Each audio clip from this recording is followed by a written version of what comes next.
Assalamualaikum warahmatullahi wabarakatuh. Hai anak-anak, berjumpa lagi dengan Bu Hesti dalam pembelajaran kali ini. Semoga kalian semua diberikan kesehatan oleh Allah SWT yang berkah sehingga kalian dapat melaksanakan pembelajaran dengan lancar.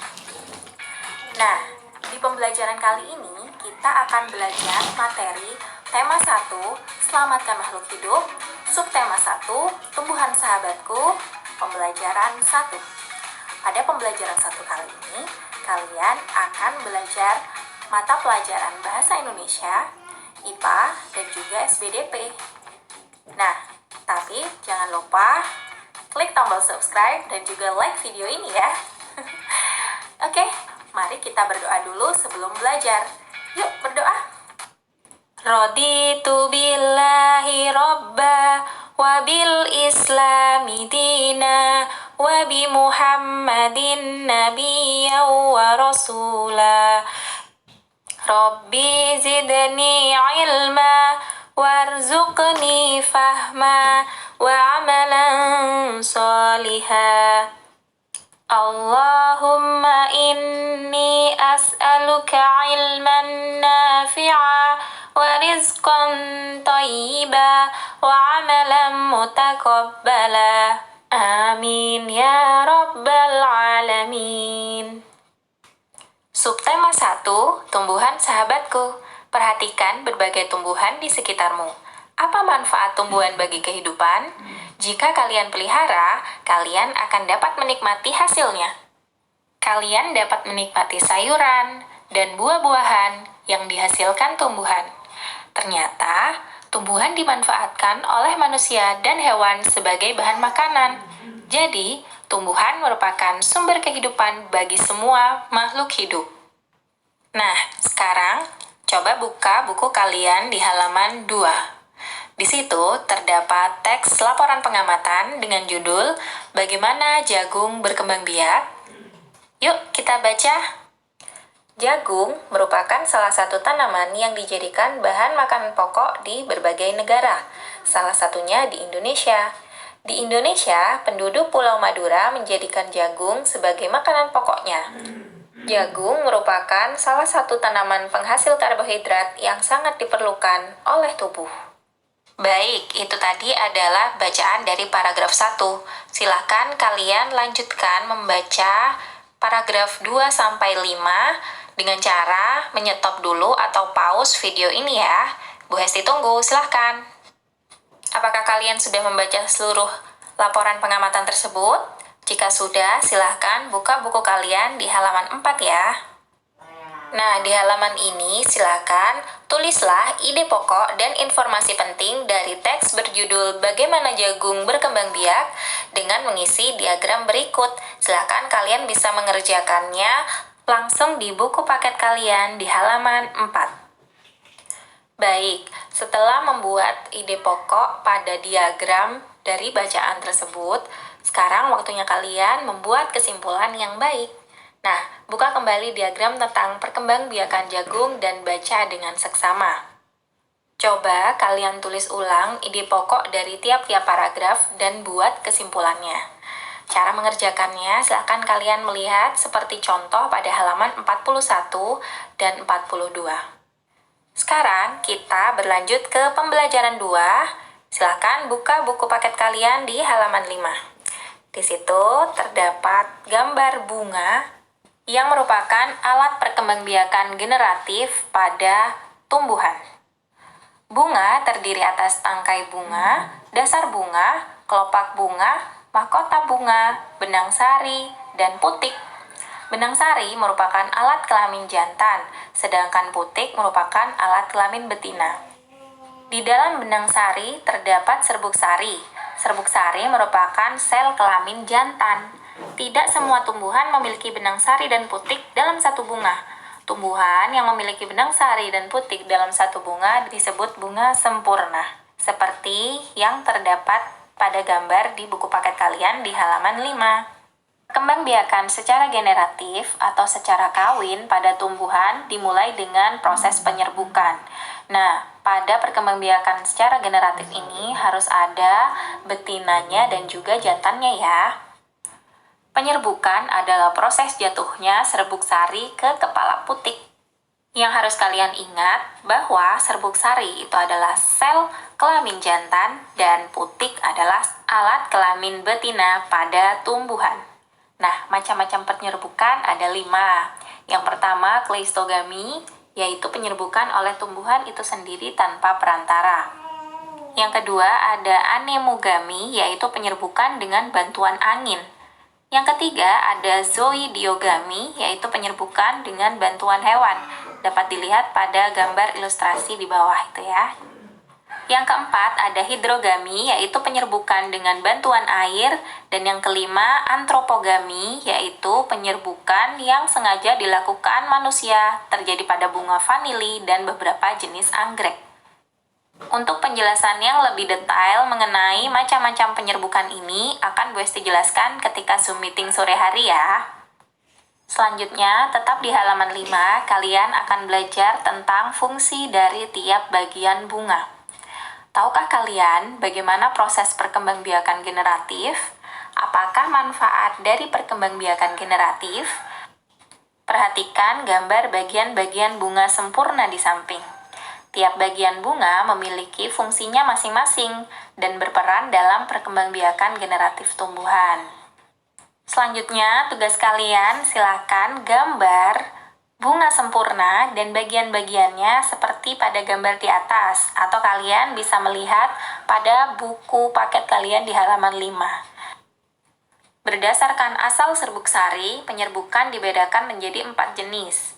1. Penyerbukan sendiri, 2. Penyerbukan silang, 3. Penyerbukan tetangga, dan 4. Penyerbukan bastar. Untuk artinya bisa kalian baca, dan penjelasan lengkapnya juga akan bisa dijelaskan pada Zoom sore nanti. Selanjutnya, kalian akan belajar tentang perkembangbiakan vegetatif. Kalian bisa membuka buku kalian di halaman 136 sampai 137. Perkembangbiakan secara vegetatif ini dilakukan oleh tumbuhan tanpa adanya alat kelamin jantan atau sel kelamin jantan. Perkembangbiakan vegetatif dibagi menjadi 2, yaitu perkembangbiakan vegetatif alami dan vegetatif buatan. Untuk perkembangbiakan vegetatif alami, ada beberapa jenisnya. Yang pertama, umbi. Umbi lapis adalah bagian dari pelepah daun yang berfungsi sebagai cadangan makanan dan bentuknya berlapis-lapis, contohnya bawang merah. Umbi batang adalah bagian batang yang tumbuh di dalam tanah dan berfungsi untuk menyimpan cadangan makanan. Contohnya adalah ketela rambat. Umbi akar adalah akar yang berubah fungsi untuk menyimpan cadangan makanan. Contohnya adalah wortel. Selanjutnya ada geragi, yaitu batang beruas yang tumbuh menjalar di atas atau di bawah permukaan tanah. Contohnya ada pegagan, stroberi, mulberry, dan lain-lain. Selanjutnya ada akar tinggal atau rizoma yang merupakan batang yang terdapat di dalam tanah. Contohnya lengkuas, kencur, dan lain-lain. Berikutnya adalah spora. Spora adalah alat perkembangbiakan yang terletak di dalam kotak spora atau sporangium.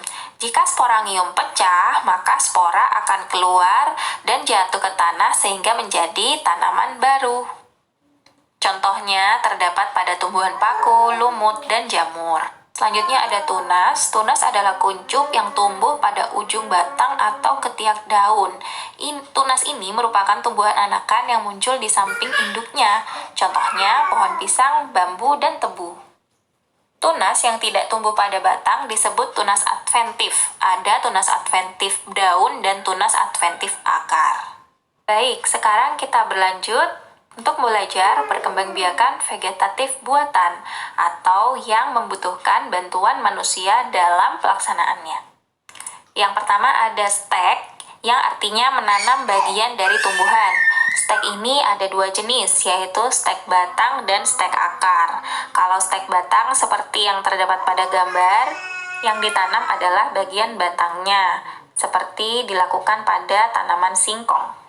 Selanjutnya yang sudah tidak asing lagi itu ada cangkok.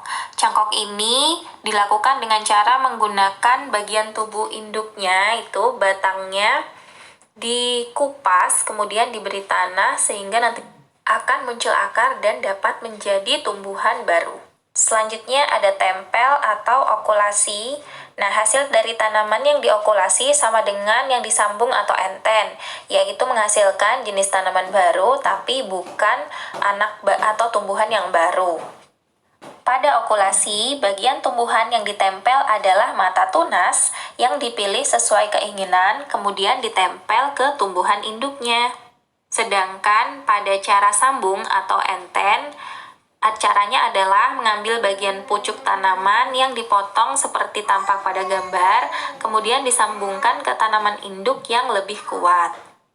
Selanjutnya ada runduk.